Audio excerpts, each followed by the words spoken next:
Justice for Atul Subhash, justice for Atul Subhash না করে নিজের বইয়ের দিকে একটু নজর দিলে ভালো হয় না?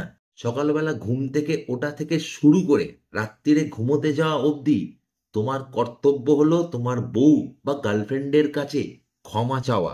সেটা না করে তোমরা আমার ভিডিও দেখছো। নিজের গার্লফ্রেন্ডকে প্রপোজ করার সময়, বিয়ে করার সময় মনে ছিল না যে আমাদেরকে ওদের দায়িত্ব নিতে হবে? এটা তোমাদের কর্তব্য তোমার বউ বা তোমার গার্লফ্রেন্ডের প্রত্যেকটা আশা পূরণ করার। সব সময় তোমাদের মনে রাখতে হবে যে তোমার বউ বা তোমার গার্লফ্রেন্ডের ফ্যামিলি ম্যাটার করে, তোমার ফ্যামিলি ম্যাটার করে না। তোমার বউ বা গার্লফ্রেন্ড ইন্ডিপেন্ডেন্ট, তারা নিজেরা কামাতে জানে এবং তারা যে টাকাটা ইনকাম করে সেটা তারা নিজেদের উপর খরচা করবে অথবা তার ফ্যামিলির উপর খরচা করবে।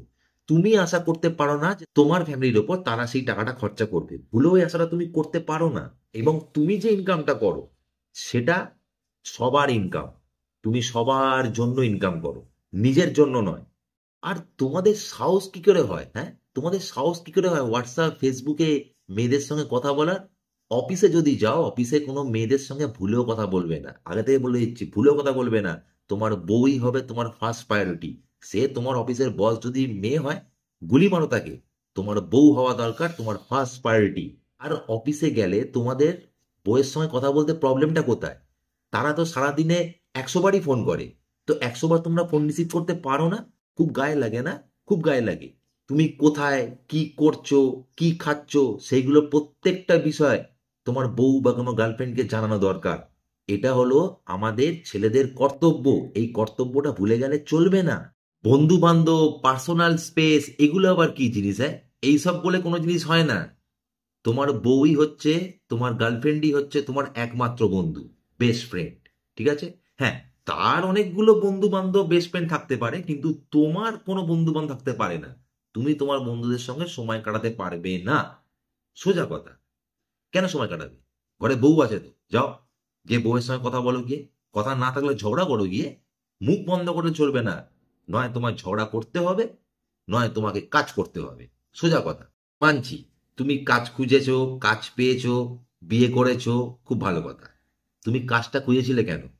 বিয়ে করার জন্য, বউয়ের সঙ্গে একসাথে থাকবে বলে, গার্লফ্রেন্ডের সঙ্গে একসাথে থাকবে বলে। তো এখন তোমার কাজ করতে যাওয়ার কি দরকার আছে? কাজ করার তোমার দরকার নেই। তোমার গার্লফ্রেন্ড বা তোমার বউয়ের সঙ্গে যেমন আছো সেরকম ভাবে তোমার থাকতে হবে। কাজে কখনো ভুলেও তুমি বিজি হতে পারো না, এটা পাপ। আর এই পাপটা যদি তুমি করেছো, ক্ষমা চাইলেও পার পাবে না।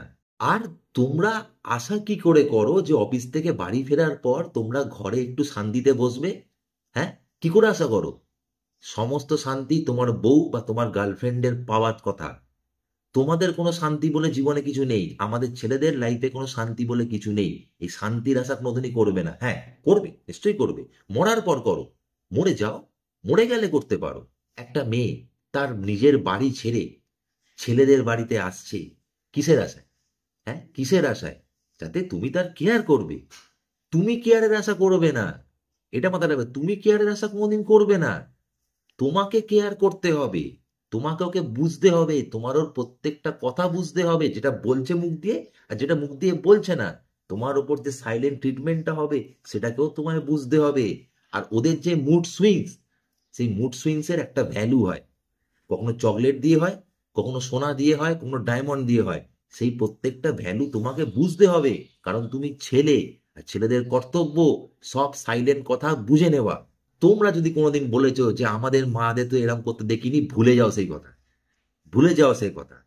তোমার মা, তোমার মা হলো তোমার বাড়ির কাজের লোক, যেটা তোমার বউ চায়। আর ঠিকই তো, তুমি তোমার মাকে কাজের লোকের মধ্যেই খাটাবে, তোমার বউ যেন রাজরানী হয়ে থাকে। হ্যাঁ, তোমার শাশুড়ি অবশ্য তোমার বাড়িতে এলে টুকটাক একটু কাজ করতে দেখতে পারো, ওই যেমন খোঁটা মারা, কাটি করা, এইগুলো মানা যায়। কিন্তু ভুলেও যেন শাশুড়িকে কোনো কাজ করতে বলবে না। শাশুড়ি যদি কোনো কাজ করতে বলে দাও, তাহলে তুমি দোষী এবং তোমায় ক্ষমা চাইতে হবে। বেশি কিছু বলছি না।